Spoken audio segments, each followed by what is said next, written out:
Hello, everyone. Craig DeLuz here in the FPC newsroom with breaking news from the Calguns Foundation. Yesterday, I was on here and I was telling you we needed your help. We wanted to get the not unsafe handgun roster case to the Supreme Court. We had a limited amount of time in order to get the request for the Supreme Court to hear the case. We only had a certain amount of time to get it in, and guess what? We got it in, and we got it in thanks to you. So thank you, thank you, thank you.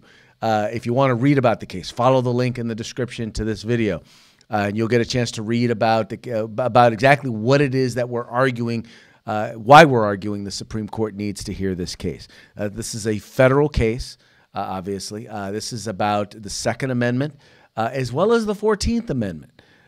We're by the way, the Calguns Foundation is joined in this lawsuit by the Second Amendment Foundation. You guys know the folks, Alan Gottlieb, and those folks over there at the Second Amendment Foundation have been long supporters, and they've had a really good amount of success in these fights. So we're really excited to be able to get this in. So take some time, read the case. This is the Pena case, Pena v. Lindley.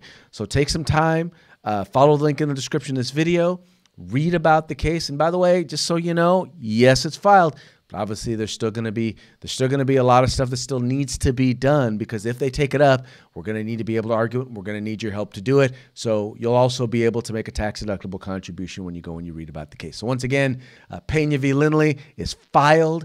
The request has been submitted to the Supreme Court to hear this very, very important case. For those of you, by the way, for those of you outside of California, what you don't know, this is about a list of guns that are considered quote-unquote not unsafe in the state of California.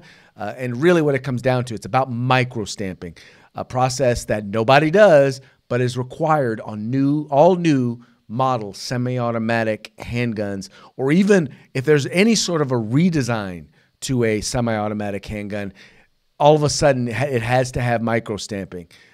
And by the way, once again, no one does it. So if a handgun falls off the roster, well, there's absolutely no way that it can get back on because, well, they don't do microstamping. Anyway, but read about the case and support the Calguns Foundation as they fight for our right to keep and bear arms right here in the state of California. Anyway, folks, that's going to be it for today. Thank you so much for tuning in. Thank you so much for supporting the Firearms Policy Coalition and for supporting the Calguns Foundation. As we always say, this is a fight for our civil rights. We've got to use them or we will lose them. You guys take care. If you like our videos, follow, subscribe, like, and share.